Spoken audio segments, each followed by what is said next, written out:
Good morning, Sydney and world. How's everybody going today? Is anybody watching? For anybody that is watching this at a later time, I'm going to start. I'm going to speak today about adaptation. Hey Siri, how are you, dude? Morning. So the title of today's live is Adapt or Die. I'm going to be speaking about adaptation and the double-edged sword that it is, because adaptation is happening constantly within our body, within our species, within the planet, within ecosystems. Hey Kathy, the human body is this incredible adaptation machine. It just adapts constantly to everything that it's confronted with. And this can work both ways. Like, this is what's helped us survive for so many generations in really harsh climates. Humans have survived where no other animals have, and probably in more extreme environments or more vast environments than any other species out there. And that's partly to do with the way that we adapt behaviorally and our intelligence, but the physical body as well is adapting constantly. So a few things about adaptation. Adaptation is very specific. In strength and conditioning, we have the SAID principle, which is specific adaptation to imposed demands. So that means that when we give a specific movement or exercise, whether it's running or swimming or doing a bench press or a pull-up or a squat, adaptation is going to be specific to that event in a lot of ways. If you're doing a squat, you're not going to get stronger at lunging or at running. If you're running, you're not going to get any better at swimming. Adaptation is specific. Adaptation, as I said, is a double-edged sword. So a lot of adaptations, or every adaptation, will have some benefit and will have some setbacks. One example is like the Caucasians have a high nose bridge here, and we have that because we evolved in very cold climates and we needed to get warmer air coming through. But that helps us in colder climates. But it also stretches the skin on our eyes so that we're more open to dust. So if you look at people from Asia or Africa, their eyes are much better protected. So they have an adaptation that has helped them survive in their environment. We have an adaptation that has helped us survive in our environment, that is making us less effective in the other environment. Another example is with genes. There are a lot of genes. There's one specific gene called COMT, which is to do with breaking down catechols, which are found in green tea and chocolate and things like that, breaking down dopamine and epinephrine, norepinephrine, which is adrenaline and noradrenaline, and breaking down estrogen. So an advantage of, or the disadvantage of having a defect in that COMT enzyme is that you won't break down stress hormones. So if you feel stressed, if you feel anxious and stressed, it'll tend to last longer. If you have a coffee, it's very hard for you to get rid of the coffee, or the tea even. It tends to stress you out for a long time. If you have a stressful day, then it's going to be very hard for you to wind down. But on the other hand, people with that enzyme, with a defect in that enzyme, will be very focused. They have a lot of energy. They tend to get a lot done. They tend to be very buoyant. So there are always positive and negatives to every adaptation. Hey Sean, hey Chris, g'day Mish, hey Casey, welcome guys. Thanks for joining me today. So basically, when we come across a stimulus, the adaptation response is to super compensate for that.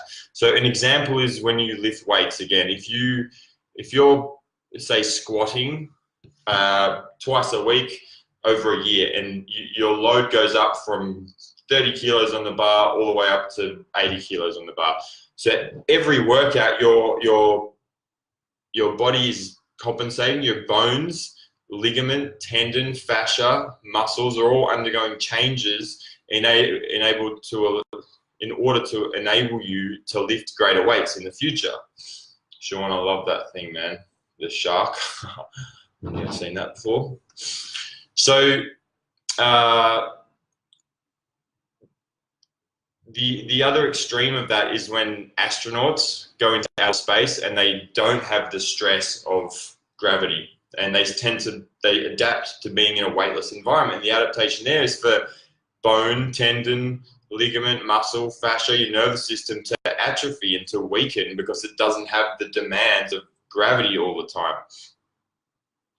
We also have adaptation to pain, which we perceive as a negative thing. So because when you, under long-term chronic pain, the adaptations that you go through actually make you feel more pain to protect that area, because your brain, your body is under the impression that there's a danger or a threat there, and will do what it can to protect that area. So that area, say you've hurt your knee, for example, one adaptation is to avoid putting load on that knee.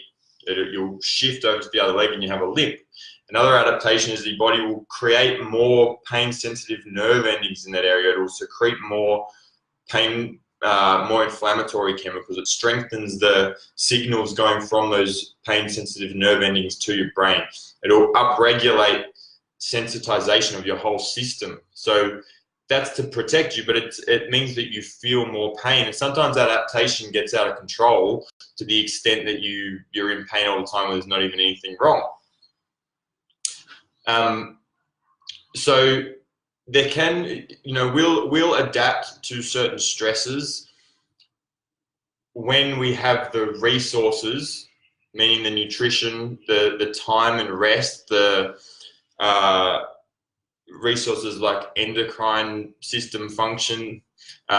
In order, if we have adequate resources, we will adapt. If we don't have adequate resources, because we're not giving ourselves enough time to rest, we're not giving ourselves adequate nutrition or hydration, or we're just stressing ourselves out about other things, then we won't be able to adapt to those things. And what happens in that case is that we develop dysfunctions like HPA axis dysfunction, which is kind of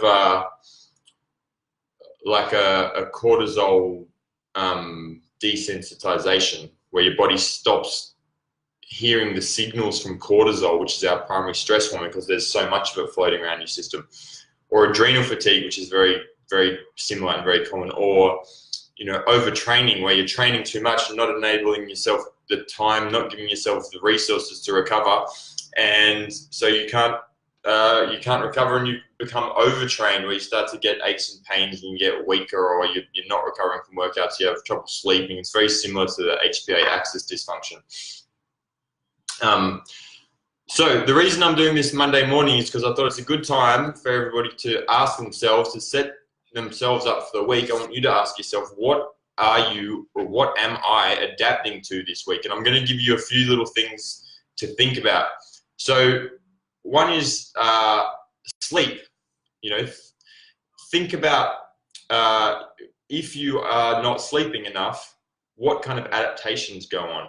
There was an interesting study that a friend of mine, Dr. Carmel, who's a sleep expert, always speaks about her talks, that they had 3 groups of people. One group was sleeping 8 hours a night every night for 10 days or something, I think it was.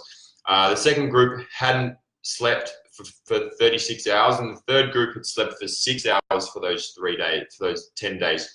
And they got everyone to do a little test looking at things like reaction time and memory and recall and things like that. And they got them to rate themselves. And they found, obviously, the people sleeping 8 hours a night for 10 days were doing the best. Interestingly, the people who had slept for 6 hours a night for 10 days and the people who hadn't slept for 36 hours both scored the same. They were shit. They had bad memory, bad recall, poor reaction time, etc., etc. The difference was the people who hadn't slept for 36 hours had rated themselves as being as doing poorly, whereas the people that slept 6 hours a night for 10 nights had rated themselves as doing really well on the test. So an adaptation to not sleeping enough is that you stop feeling tired. You stop noticing how dysfunctional your system is. We need 8 hours of sleep. So are you adapting to not having enough sleep, for example? Are you adapting to foreign substances in the environment? And the answer is probably yes, because there are 129 million chemicals that are in our environment that weren't there last century. We weren't there 100 years ago. Sorry, my phone's ringing. Just turn that off.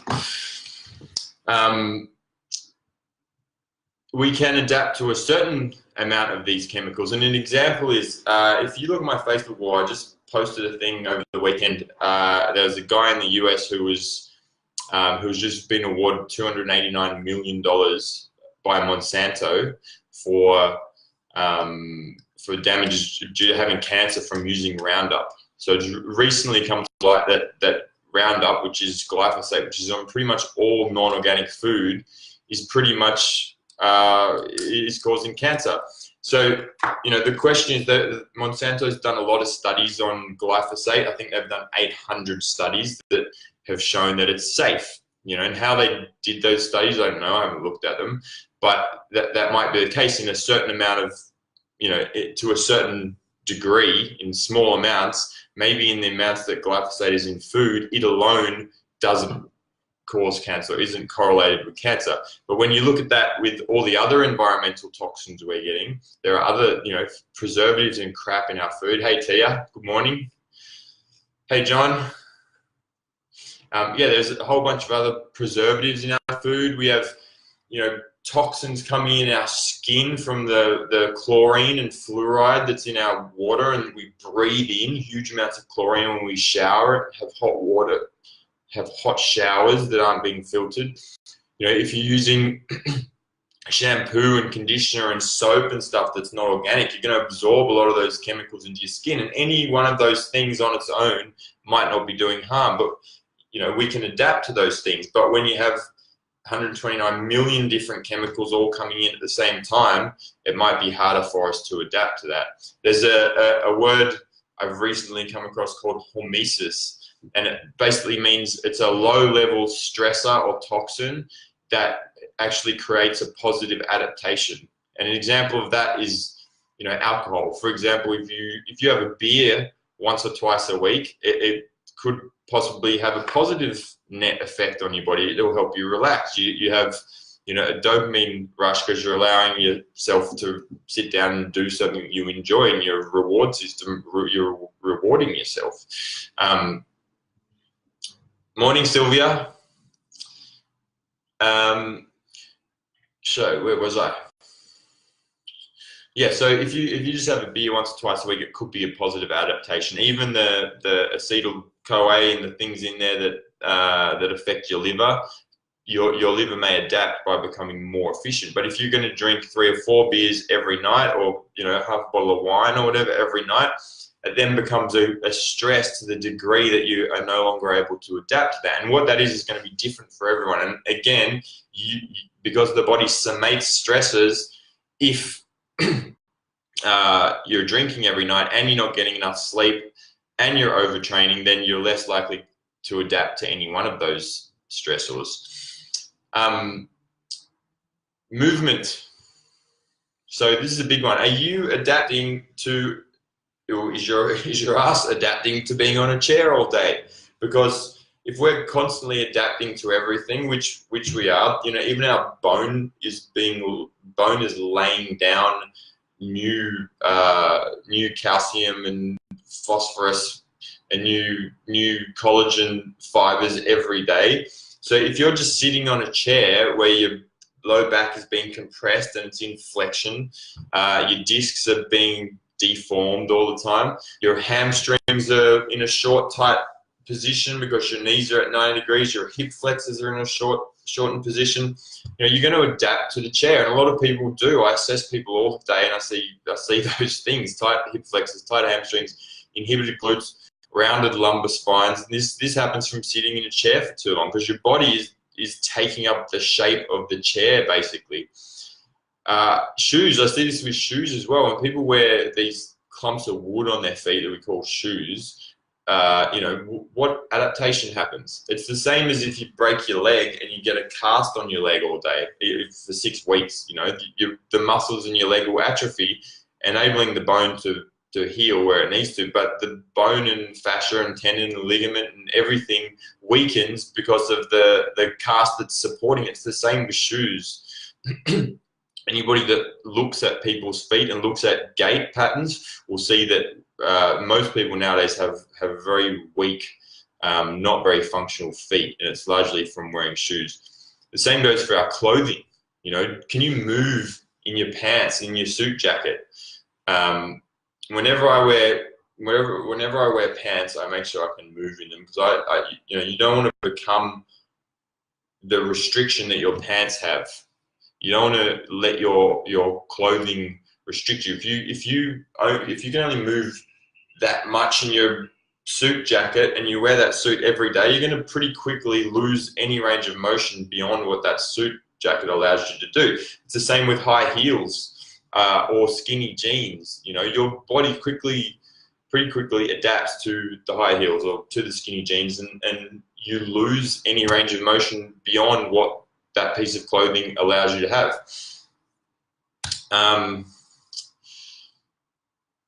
What else was I going to mention? So the other thing I was going to say is just your mind. What are you adapting to behaviorally and emotionally and mentally? And think here about your relationships. Your relationship with spouse and significant other, with your kids, with your boss and colleagues. Are you adapting to a relationship by not speaking your truth?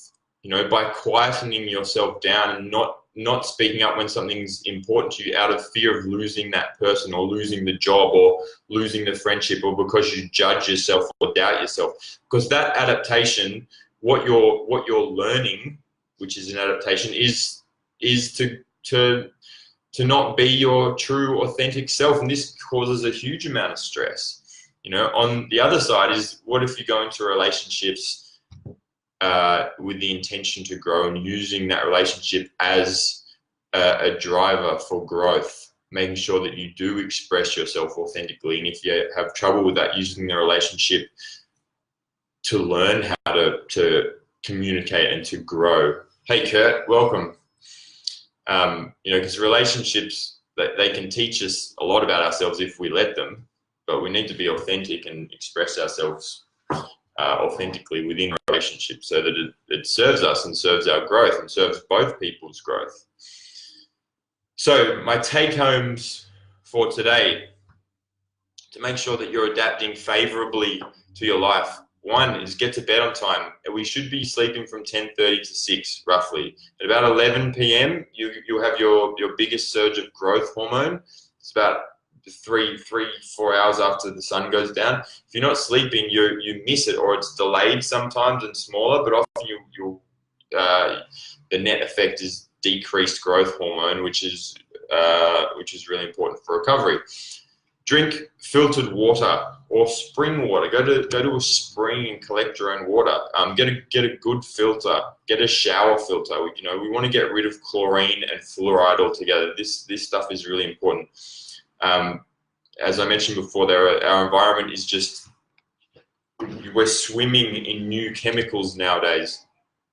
Have saunas. Get a sweat up a few times a week. Coffee enemas are a great way to detoxify. So are things like spirulina and chlorella and bentonite clay and zeolite clays. All these things help us detoxify, and we need to be very conscious nowadays of detoxification, because our bodies are just being overwhelmed with the amount of toxins that we have, and it's only when you start to do some of these practices that you actually notice how toxic you were before. And probably the two quickest, lowest stress ways of detoxifying that I've experienced myself being infrared saunas and coffee enemas. And coffee enemas are something that, when I tell people about them, they're usually kind of a bit turned off about the idea of giving yourself an enema. But every single person I've ever done, and Kurt, I know you've tried this, so you can attest to this, bro. every single person I've ever suggested to do a coffee enema and has done one has come back to me and said, wow, that was like the most amazing thing I've ever done. You just feel so clear and focused and clean all day and awake, and you'll realize what it feels like to be toxic when you have something to compare to. You know, it's all relative. And I like that analogy of the frog in the water that I use all the time, that if you, apparently, not that I've tried it, if you put a frog into a pot of cold water on the stove, turn the stove on, the water will slowly boil and the frog will just stay in there and boil. Whereas if you throw a frog into a pot of boiling water, it jumps straight out, and it's the same. We've been sitting in cold water boiling for so long that we don't actually notice the stress we're under and don't notice the feelings and the effect of the toxins on our body. So drink filtered water, get a shower filter, do saunas, get a sweat up every day, eat organic food. You know, you want to avoid glyphosate. I want to avoid glyphosate. I can't speak for everyone, but I think most people would do better avoiding glyphosate, which is in most non-organic foods. It's a pesticide. So movement, walk barefoot every day. You know, barefoot shoes are good. I wear barefoot shoes every day to work and on the weekends. But whenever I can, I wear barefoot and bare feet. And wearing actually proper bare feet, not just barefoot shoes, especially if you're outside walking the bush or walking a park, you are earthing yourself. You collect negative ions from the earth and you discharge positive ions into the earth. Which brand of shoes? Vivo Barefoots, I've got at the moment. I used to wear the 5 fingers, but they're a bit, I don't know, you just get a bit sick of looking like a Ninja Turtle. But the Vivo Barefoots are awesome. They're so comfortable. They last for ages. Actually, I've got a pair of Merrells on now as well. Someone gave them to me. But yeah, Vivo Barefoots are awesome, or Merrells, or 5 fingers. Vivo's my favorite at the moment. Vivo, I'll write it. Vivo Barefoot.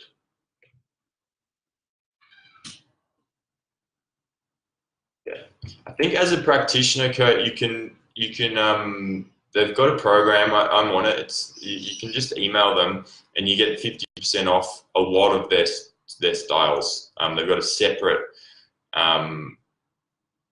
separate store for like health practitioners, that people that are in front of people in a health environment will get 50% off a lot of their shoes. So check that out. Message me if you can't find out how to get on there.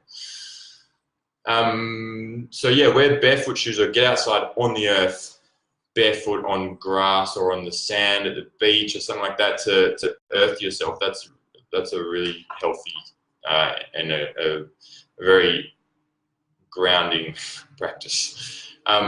Do the squat test when you're buying clothes. Whenever I buy pants, I always just make sure that I can get down and squat in them. I do that in the change room. I'll never wear pants that I can't squat in because it just gets so annoying. And I know that if you're wearing pants that don't allow you to squat and don't allow you to move, you're going to lose that range of motion. It's important. And all these little things, like just squatting down when you need to get something from the floor or when you're waiting for a bus or whatever, you know, those little incidental movements make all the difference. So do the squat test. Ensure you're breathing optimally. Breathing is a really important thing. The air quality we breathe is super important. So, you know, living near trees, going outside and being amongst the green bush and nature, where especially first thing in the morning, so the trees are going to be exhaling oxygen all night. Going out and breathing and walking, but also breathing mechanics. You know, we want to be breathing diaphragmatically. You know, a little test is just if you can breathe, make sure your tummy hand is moving before your chest hand moves, and make sure you're expanding laterally into your ribs. It should move in that order, that your tummy expands first, your ribs expand laterally second, your chest expands forward third. You want to make sure your little scalenes here aren't active at rest. That is for when you're running or doing vigorous exercise. And my last take home was to speak your truth in your relationships. Be really honest with yourself first and foremost about what your wants and needs are, and learn to speak those in relationships. And if you're not growing in a relationship, if you find yourself repressing and suppressing yourself, then it's not healthy. Your adaptation is going to be a negative one. Whereas even if a relationship is really challenging, if you find that you're growing in that relationship, if you're constantly having to step up to and speaking your truth in a way that you might not have in previous relationships, then it's a positive thing. You're growing, and it's good, you know. So that's all for me today, folks. Thanks for joining me. Lots of love to you all, and I'll see you next time. Ciao.